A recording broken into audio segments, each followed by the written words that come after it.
Welcome back to the Alabama Woodworker. My name is Hui, and this is the final video of my router table build. In this video, I'll show you how I installed the miter channel, my router table fence, along with the drawers and drawer slides for storage. Finally, I'll go over all the features of the router table and the logic behind why I built the router table the way I did. So sit back, relax, enjoy the video.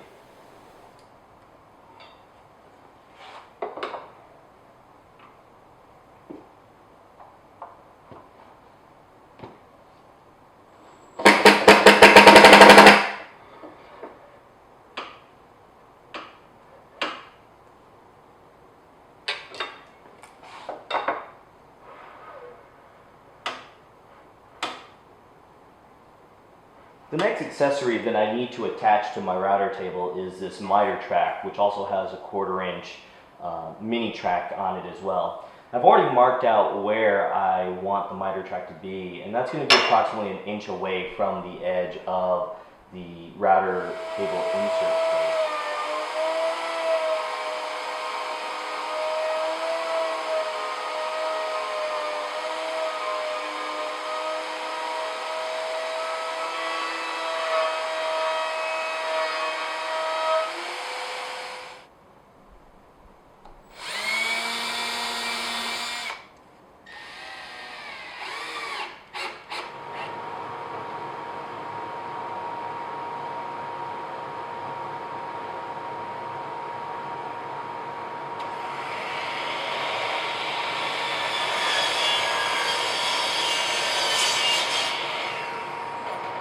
Well, this is the perfect example of adapting to a mistake that was made. When I made these drawers, what I essentially did was buy drawer sides from the cabinet shop that already had a groove, a 1/4 inch groove for drawer bottoms. That makes it a lot easier to make these drawer sides. It's relatively inexpensive to buy the drawer sides already pre-edge banded and with the groove in. The problem is I originally wanted to make a lock rabbet joint, and I had measured, unfortunately, only a 1/4 inch greater than the drawer needed to be, the width of the drawer needed to be. What it needed to be was a 1/2 inch greater than what the drawer needed to be in order for the lock rabbet to fit in. So unfortunately, that didn't work out. So what I did was I clipped all the sides to the exact width of the drawer sides, and I just glued them together and used 1 inch staples to secure them.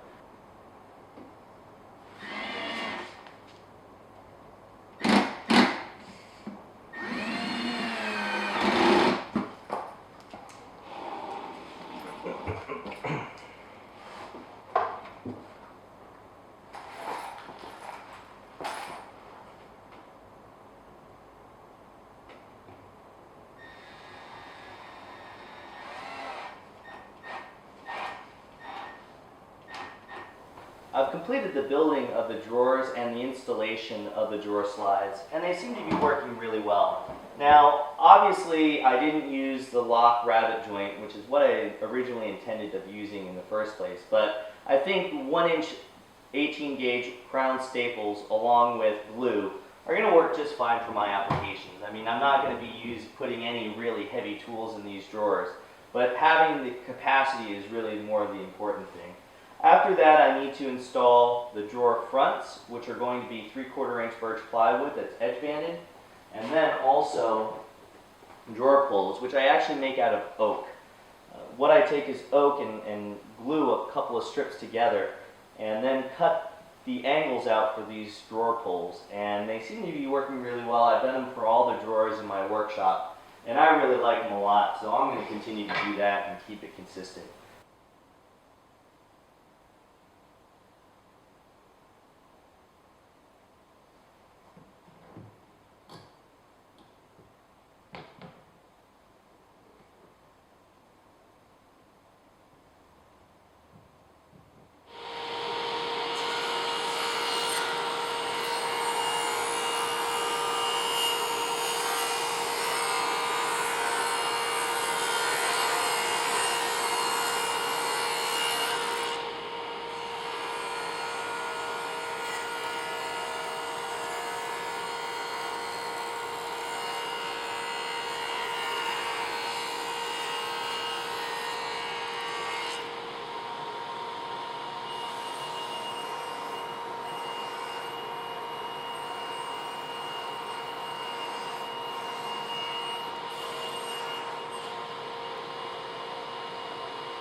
So I've completed my router table build, and I've been using the router table for about 2.5, 3 weeks now. And I gotta say, I love it. It's packed full of features, it's highly accessible, and it just has a ton of storage. So I'll go over the features from the top to the bottom. First off, I've got the Incra router table lift, which is the Incra Master Lift 2. Inside is the Porter Cable 3¼ horsepower router. And that thing just packs a punch, man. What's great about it is it is variable speed, and it's the speed is easily adjustable within the router table door to the compartment, to the router lift compartment underneath. It also has features the Incra Ultra router fence, which predates the Incra LS positioner, and the only difference between the LS positioner, major difference between the LS positioner and the Incra Ultra is the locking mechanism. In this case, for the Ultra, it's grooved teeth, which are these sort of plastic grooved teeth on the side, whereas the Incra LS positioner is a lead screw.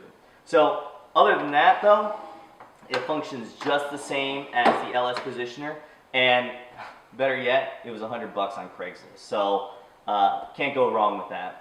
It also has the Wixie digital height gauge, which really comes in handy when you're using it for grooves, dados, rabbits, and whatnot, and you just need that perfect 1/4 inch height. There's really no guesswork. I zero it out, crank it up to like a 1/4 inch or whatever, and I know it's a 1/4 inch depth that I'm going to cut. I also have my electrical box and my paddle switch here. And there was a question that came up on one of my videos as to why I installed the paddle switch here. One, I want it accessible. I have in front of my table saw, so as you know, this is on the extension wing of my table saw. So on my table saw, I've got the fence and the guide rails for the fence in front of it. So if I were to have a paddle switch underneath the table or in front, it would still have a good 4 to 5 inches that I would have to put my hand in to shut off the router in case of emergency. So I put it here because this is dead space. The way the Ultra positioner works, Ultra router fence works, is that it actually sits on top of a 3/4 inch piece of plywood or MDF to raise the carriage up so that the fence would be at the appropriate height for the router table. And that's just the way it's designed.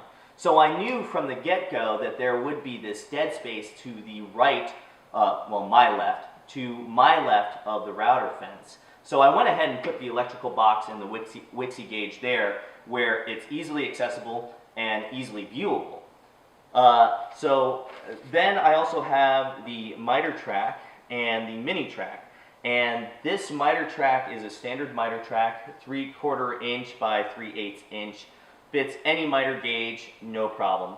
And then the Mini Track also uses 1/4 inch bolts to, say, attach feather boards or to attach clamping mechanisms and whatnot, stop blocks, so on and so forth. The router table itself is attached to the extension wing of my table saw, but it is attached to my table saw not through the cast iron wings, but actually by the guide rails of the table saw fence. And I use 1/4 bolts through the slotted holes in the front and the back of the guide rails, and I installed threaded inserts into the hardwood trim on the perimeter of the router table. So let me go ahead and take you to below, and we'll talk about the storage and dust collection chambers underneath. So as you can see, this router table has tons of storage. Everything is on ball bearing drawer slides, and they function really well. I really enjoy having ball bearing drawer slides, and just so you know, I get my drawer slides from Custom Service Hardware. Check them out. They are by far the cheapest drawer slides I've been able to find, and the quality is, I mean, it's pretty good quality. I don't see an issue with them. I've only used them and I haven't had any issues at all. So check out Custom Service Hardware because their drawer slides are pretty excellent. I use the low profile drawer slides which have a 75-pound capacity. The drawer poles, are custom built. they're just a drawer pull. I mean, you can get any drawer pull. I just like to build these drawer pulls because they match everything in my shop. And then also I have the chamber for my router itself. And as you can see there, you know, there's a little bit of dust accumulation, but really the dust collection on this thing is pretty amazing. There really is never any dust or shavings or wood chips that accumulate on the top. It all comes down here, and yeah, there's a little bit of dust collection here in the dust that's collected here in the corners and whatnot. But ultimately, it's really not that big of a deal. I'm a huge stickler for a clean shop, and I'd say this thing works pretty well. No problems there. So here we are to the right of my router table, and it's pretty tight here. I never go into this area, but I want to show you basically this is the manifold for my dust collection, and it's split into to a Y. One of the splits goes to my router table, and it goes to a 4-inch port that's split into a 2.5-inch port, and then goes to a 4-inch channel through the router table into the router chamber, where all the dust from the router goes under the table and then gets sucked through. Now I also have this 2.5-inch port. This 2.5-inch hose actually goes to the router table fence. So I have dust collection both on top and on bottom. Here we see the 4-inch flex hose that goes to the 4-inch rigid PVC pipe that goes all the way through the router table to the other side and collects all the dust from my table saw, my cabinet saw. Here, you may or may not be able to see this very well. I apologize. This is really tight and sort of a closed shop, but this is my coping sled that I keep on to the right. All it is just a couple of dowels that are screwed into the right side of the router table, and then I hang the coping sled to it. Finally, I want to go over why I built this router table. Before I built this router table, I had a 3/4-inch piece of plywood that was laminated as the extension wing of my table saw, where I put my router table insert plate in and attached my Incra Ultra fence to it. That was terrible. It sagged like nobody's business. I built that about 2 years ago, and I just dealt with the sag, which is actually kind of dangerous. And I was, you know, when you first start into woodworking, you know, you're kind of overwhelmed with building cabinets for the shop and building up the shop, that you'd sort of neglect a lot of things. And the router table was just one of those things that I neglected. And so when I came around to building the router table, I just wanted to make sure that it was over-engineered as much as possible. So ideally, the 3 goals for this router table were to, 1, save space, 2, have lots of accessibility, and 3, make sure that it was rigid and stable. The top was flat as can be. And I feel like I've accomplished all those goals. Like I said, the router table is packed full of features. It has tons of storage. It saves space because it already uses the extension portion of my 52-inch fence in my table saw. And it is extremely rigid. I mean, this thing isn't going anywhere. It is rock solid. And not only is it 2 pieces of MDF laminated together with Formica laminate on top and bottom with 3/4-inch hardwood trim on the outside, but it also has a lattice of a torsion box underneath.